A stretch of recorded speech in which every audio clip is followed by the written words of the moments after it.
Uma vez, um policial veio falar comigo depois de um show e disse: Você tem alguma ideia do que está fazendo com a juventude dos Estados Unidos? Aí ele me mostrou uma Polaroid de um garoto na fila do show com uma cabeça de bode no ombro. Puta merda! Eu falei. Onde ele conseguiu isso? Ele matou o bicho a caminho do show. Bom, espero que tenha sido por estar com fome. Era insano o que os moleques traziam.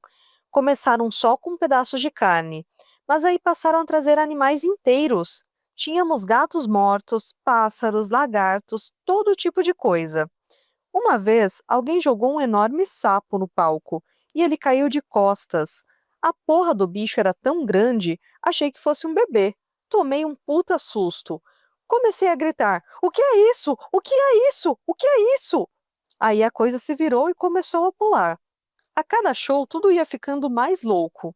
No final, as pessoas começaram a jogar coisas no palco, com pregos e facas enfiadas, coisas de lojas de mágica, principalmente, tipo cobras e aranhas de borracha. Alguém da equipe começou a ficar preocupado com isso, principalmente depois que uma cobra de verdade acabou no palco uma noite. Aquela cobra não estava nada feliz por estar no palco com Ozzy Osbourne. Um dos holds a pegou com uma dessas redes para limpar piscinas.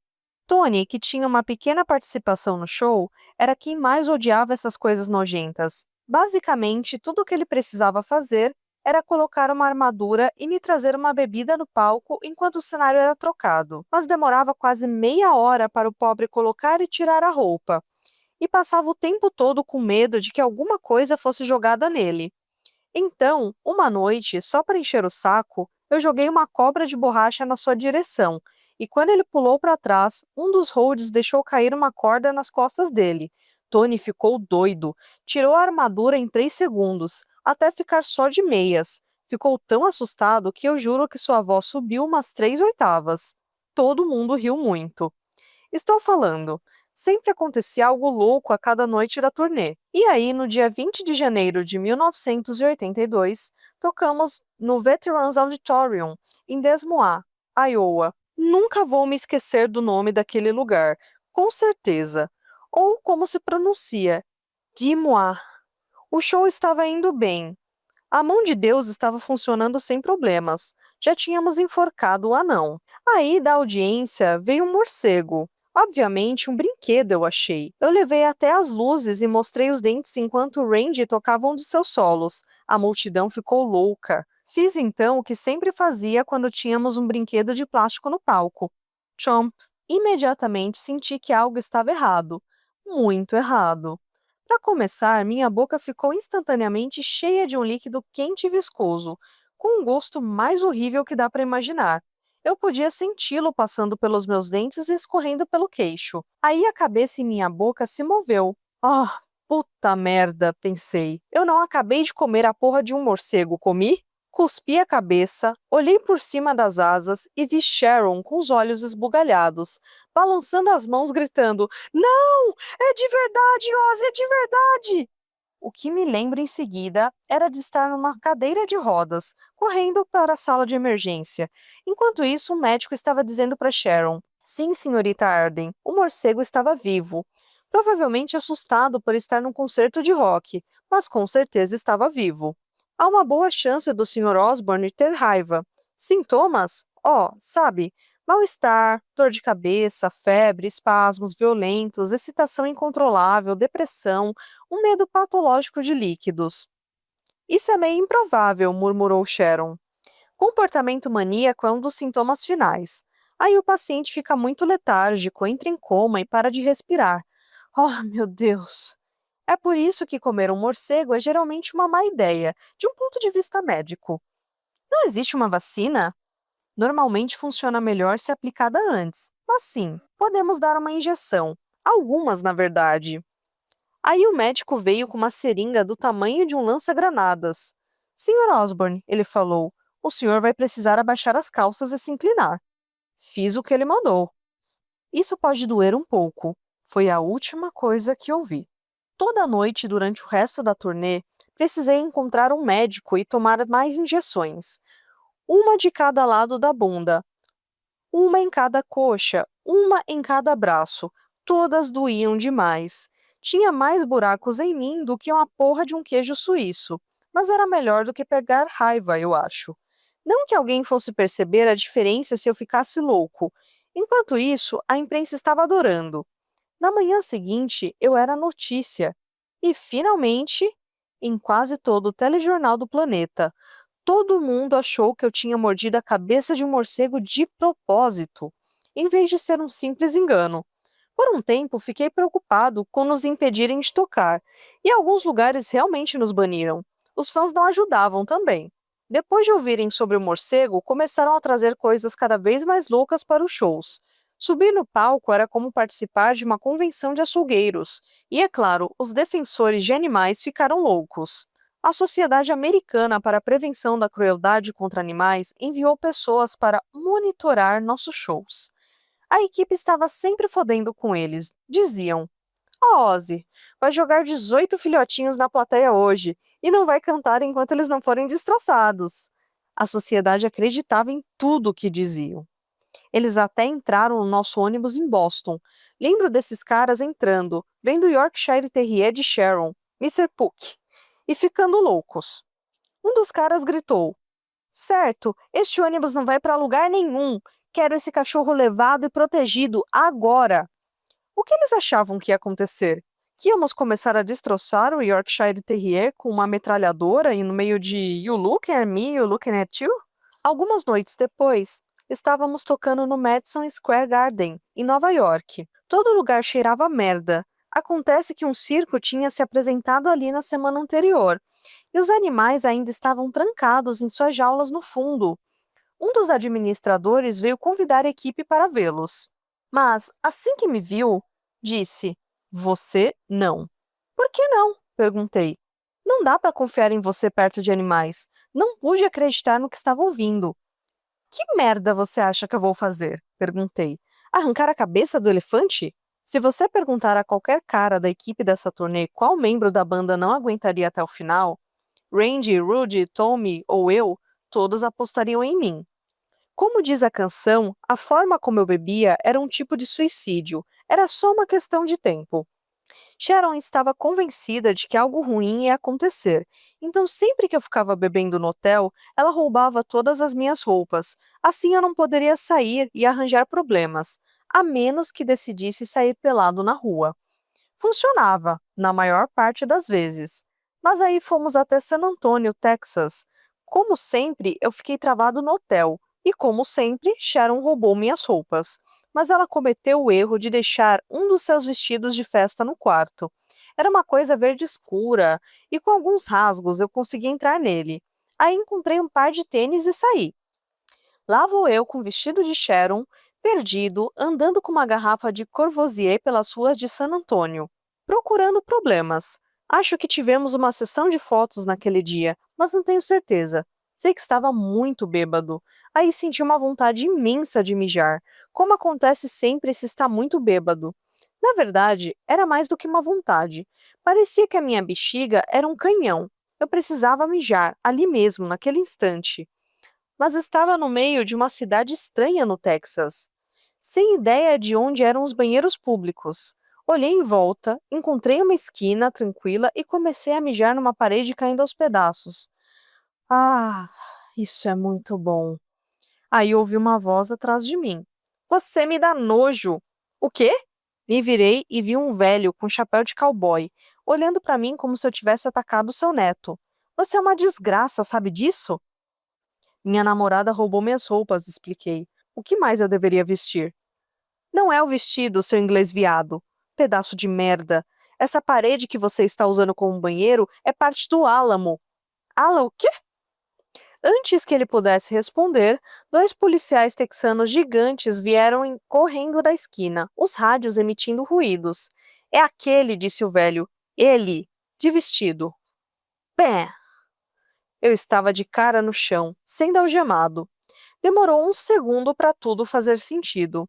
Eu já tinha ouvido falar no Álamo, tinha visto filmes de John Wayne, então sabia que era um lugar importante onde muitos norte-americanos tinham morrido lutando contra os mexicanos, mas não tinha feito a conexão entre a parede velha em que eu estava mijando e as ruínas de um monumento nacional. Você é britânico, não? Um dos policiais perguntou. E daí? Bom, o que você acharia se eu urinasse no Palácio de Buckingham, hein? Eu pensei um pouco, aí falei pra ele: Não tenho ideia. Não moro naquela porra de lugar, moro? A ideia foi fazer uma piada. 10 minutos depois, eu estava dividindo uma cela com um mexicano gigante que tinha acabado de matar a esposa com um tijolo ou alguma merda assim. Ele deve ter pensado que estava alucinando quando viu aparecer naquele vestido verde. Eu estava pensando, Cristo, ele vai pensar que sou o fantasma da sua senhora e vai tentar comer a bunda dela pela última vez. Mas ele só grunhiu e ficou olhando. Eu fiquei na cadeia por umas 3 horas. Alguns dos policiais e seus amigos vieram me olhar. Talvez alguns deles tivessem comprado Blizzard of Oz, não sei. Mas eles me trataram bem. Fui fichado por bebedeira em público, em vez de algo mais pesado como vandalismo contra o monumento, que poderia acabar em um ano de prisão. E eles me deixaram sair a tempo de fazer o show. Apesar de o chefe de polícia ter vindo me dizer pessoalmente que, assim que o show terminasse, eu precisava ir embora e não deveria aparecer de novo por ali. Aquela mijada custou caro em shows perdidos em San Antônio durante anos, e com razão, acho. Mijar no Álamo não foi a coisa mais inteligente que fiz. Não era bem como mijar no Palácio de Buckingham. Teria mais a ver com mijar num dos monumentos nas praias da Normandia. Imperdoável. Alguns anos depois, pedi desculpas pessoalmente para o prefeito. Prometi nunca mais fazer aquilo e doei 10 mil para as filhas da República do Texas. Ele me deixou tocar na cidade de novo depois disso, mas demorou mais de uma década para acontecer. Quando finalmente voltei, lembro de um menino mexicano esquelético aparecer depois do show. Ozzy, é verdade que você foi preso mijando no Álamo? Ele me perguntou. É, respondi, é verdade. Que merda, cara, ele falou. Mijamos lá toda noite quando vamos para casa. Observação: notas de rodapé. Caminho das Lágrimas foi o nome dado pelos nativos norte-americanos às viagens forçadas de deslocamento de suas tribos para o oeste. O nome vem do grande número de mortes como resultado desses deslocamentos. Enquanto eu dormia, estávamos no ônibus da turnê, indo do Tennessee para a Flórida, quando Randy deu a notícia. Acho que não quero mais tocar rock, ele falou. Esperei até ele começar a rir, mas ele não riu. Estávamos sentados numa pequena mesa de piquenique na área de cozinha do ônibus, que era como um hotel 5 estrelas sobre rodas. Tinha TVs penduradas no teto, tapetes, ar-condicionado, janelas estilo limusine, pintura branca com um raio dourado e, é claro, um bar cheio. Eu tinha bebido gin a noite toda. Depois daquela cena horrível no Álamo, tinha maneirado no Courvoisier por um tempo. Randy estava fumando e bebendo uma lata de coca. Ele quase não bebia. Só gostava daquela merda de anis. Qual era o nome? Anisete? Era uma coisa grossa, leitosa. Não consumia drogas também. Ele compensava nos cigarros. Podia ter ganho uma medalha de ouro nas Olimpíadas de Câncer de Pulmão. Está brincando comigo? Falei, tentando não engasgar com a bebida. Não, Ozzy, estou falando sério. Eu não podia acreditar no que estava ouvindo. Já tinha passado da meia-noite. Talvez fossem umas 3 ou 4 da manhã. Randy e eu éramos os únicos ainda acordados. Sharon estava no quarto do fundo. Rod e Tommy estavam espalhados pelos bancos, junto com uma parte da equipe que viajava conosco, como Rachel Youngblood, uma senhora negra que cuidava de nosso guarda-roupa, cabelo e maquiagem. E me espantava por eles conseguirem dormir, porque o ônibus chacoalhava e fazia barulho como se estivesse a ponto de cair aos pedaços. Era uma viagem de 1.000 quilômetros, de Knoxville a Orlando, e o motorista estava dirigindo como um doido. Lembro de ver pela janela os faróis dos carros e caminhões voando na outra direção e pensar: a qualquer minuto os pneus dessa coisa vão sair voando. Não tinha ideia de que o nariz do motorista estava cheio de coca. Só descobri depois, com o relatório do legista. Eu não tinha ideia de nada. Estava até o teto de cerveja, coca e vai saber mais o que estava engolindo, 24 horas por dia. Mas eu sabia que não queria que Randy saísse. Como você pode sair agora? Perguntei. Acabamos de estourar, cara. Sharon disse que Diary of a Madman pode vender ainda mais cópias que Blizzard. Está botando pra fuder no mundo todo. Amanhã à noite vamos tocar com Frigner. Randy só deu de ombros e disse: Quero ir para a universidade e conseguir um diploma. Está louco? Disse. Continue assim por mais 2 anos e você poderá comprar sua própria universidade de merda. Pelo menos isso o fez sorrir. Olhe, eu continuei. Você só está cansado. Por que não descansa um pouco, dá um tempo para si, entende? Eu poderia falar o mesmo para você, Ozzy. O que quer dizer? Que é a sua quarta garrafa de gin em 24 horas. Isso me faz feliz. Ozzy, por que você bebe tanto? Qual é o objetivo? A resposta correta para essa pergunta era: porque sou alcoólatra, porque sou viciado, porque não importa o que eu faça, sempre me vicio. Mas eu não sabia disso na época. Tudo o que sabia era que queria continuar bebendo. Então fiquei olhando sem falar nada. Vai se matar, sabe? Disse Randy. Um dia desses. Boa noite, Randy, falei esvaziando o copo. Vou dormir. Quando abri meus olhos algumas horas depois, já havia luz. Sharon estava deitada ao meu lado de camisola. Minha cabeça parecia uma pilha de lixo tóxico. Não conseguia entender por que havia acordado tão cedo. O gin deveria ter me derrubado até o meio da tarde, pelo menos. Aí ouvi o ruído. Parecia um motor forte. Achei que estávamos ultrapassando um caminhão. Brrrr. O que fosse parecia estar se afastando do ônibus, mas aí, de repente, voltava mais alto do que antes. Brrr, brrr. Sharon? Eu chamei. Que porra de ba... Aí minha cabeça foi lançada contra a cabeceira da cama quando todas as janelas do ônibus explodiram. Eu senti o cheiro de gasolina. Por um segundo não aconteceu nada. Em seguida, olhei para a janela em forma de escotilha que estava ao meu lado esquerdo. Consegui ver fumaça preta e as pessoas com a mão na cabeça gritando.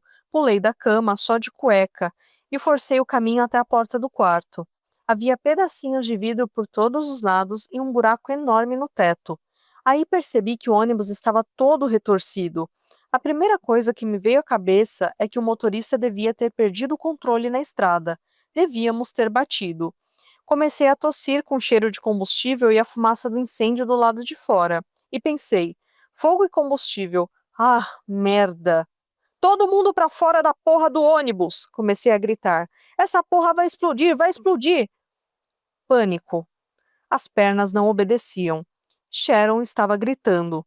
Eu ainda estava tonto por causa do gin. Minha cabeça doía. Quase não conseguia abrir os olhos. Procurei a saída de emergência, mas não havia nenhuma. Então corri para a porta aberta na frente do ônibus, puxando Sharon atrás de mim. Olhei ao redor para os outros, mas todos os beliches estavam vazios. Onde tinha ido todo mundo? Onde diabos estava Randy? Pulei do ônibus e caí na grama. Grama? Naquele momento achei que devia estar sonhando. Onde estava a estrada? Onde estavam os carros? Eu esperava ver metal retorcido, sangue, calota girando, mas estávamos estacionados no meio de um campo, cercados por um monte de mansões gigantes, estilo de traficante de cocaína. Vi um cartaz que dizia Flying Baron Estates.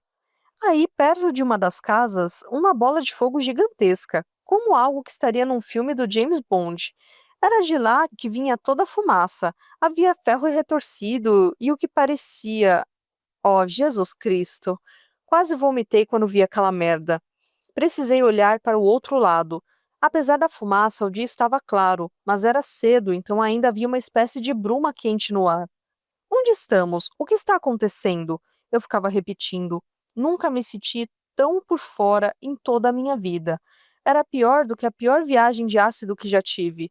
Aí percebi o que parecia uma pista de aterrissagem e um hangar. Ao lado do hangar, uma mulher caminhava levando um cavalo como se nada tivesse acontecido. Como se fosse um acontecimento normal. Eu estava pensando, isso é um pesadelo, estou sonhando, não pode ser real. Fiquei ali parado, em transe, enquanto nosso tecladista, Don Aire, correu de volta para o ônibus, agarrou um extintor de incêndio minúsculo de algum lugar, pulou do ônibus e apontou na direção das chamas. Não serviu para nada. Enquanto isso, Sharon estava tentando contar o número de pessoas, mas estavam todas espalhadas pelo lugar. Ficavam apenas apontando para as chamas e chorando. Nesse momento, consegui ver o que sobrou de uma garagem no meio das chamas. Parecia que havia 2 carros dentro. Algo devia ter batido ali. Eu não sabia o que tinha sido, mas devia ter feito o buraco em nosso ônibus e arrancado metade das árvores. Aí Sharon correu até Dom, Eldon, como costumávamos chamá-lo, porque sempre estava esperando pelo pior, e gritou: "O que aconteceu? Me conta que merda aconteceu!" Mas Dom estava em choque e não conseguia falar. Então Sharon se virou para Jake Duncan, nosso tour manager escocês. Mas ele também não conseguia falar. Em seguida, Sharon tirou seu sapato e começou a bater na cabeça de Jake. Onde estão Randy e Rachel? Onde estão Randy e Rachel? Tudo que Jake conseguia fazer foi apontar para as chamas. Não estou entendendo, disse Sharon. Não estou entendendo. Eu também não. Ninguém tinha dito. Oh, por falar nisso, Ozzy, no caminho para Orlando, vamos parar no estacionamento de ônibus em Leesburg para consertar o ar-condicionado. Ninguém tinha dito. Oh, e por falar nisso, Ozzy, a parada é parte desse estranho bairro com uma pista para aviões. Ninguém tinha dito. Ah, sim! E seu motorista, que ficou acordado a noite toda, completamente doido de cocaína, também é piloto de avião com exame médico vencido, que vai emprestar o avião de alguém sem permissão. E depois, enquanto você estiver dormindo, vai levar seu guitarrista e sua maquiadora numa viagem por cima do ônibus da turnê, antes de se esborrachar no chão. Ninguém disse nada parecido com isso. Aí a casa ao lado da garagem começou a pegar fogo e, sem nem pensar, eu saí correndo, ainda meio bêbado, ainda de cueca, para garantir que não havia ninguém dentro. Quando eu cheguei na porta da frente, bati, esperei uns 2 segundos, aí entrei. Na cozinha havia um velho fazendo café. Ele quase caiu da cadeira ao me ver. Quem é você, merda? Ele falou. Saia da minha casa! Está pegando fogo, gritei. Vamos sair daqui! O cara estava claramente doido, porque pegou uma vassoura do canto e tentou me atacar com ela. Saia da minha casa, seu maldito! Vai embora! A porra da sua casa está pegando fogo! Sai daqui, seu maldito! Sua casa está. Aí percebi que ele era surdo. Não teria ouvido nada, nem se todo o planeta explodisse. Ele certamente não estava ouvindo uma palavra que esse louco inglês cabeludo de cueca estava dizendo. Não sabia o que fazer, então corri para o outro lado da cozinha, onde havia uma porta que levava até a garagem. Abri e a coisa quase saiu voando pela força do fogo. O velho não me mandou sair da casa dele depois disso. O velho não me mandou sair da casa dele depois disso.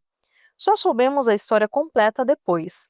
O motorista se chamava Andrew C. Aycock. 6 anos antes, tinha se envolvido num acidente fatal de helicóptero, nos Emirados Árabes. Aí conseguiu um emprego trabalhando para Kowloon Twins, que era a dona da empresa que estava nos transportando.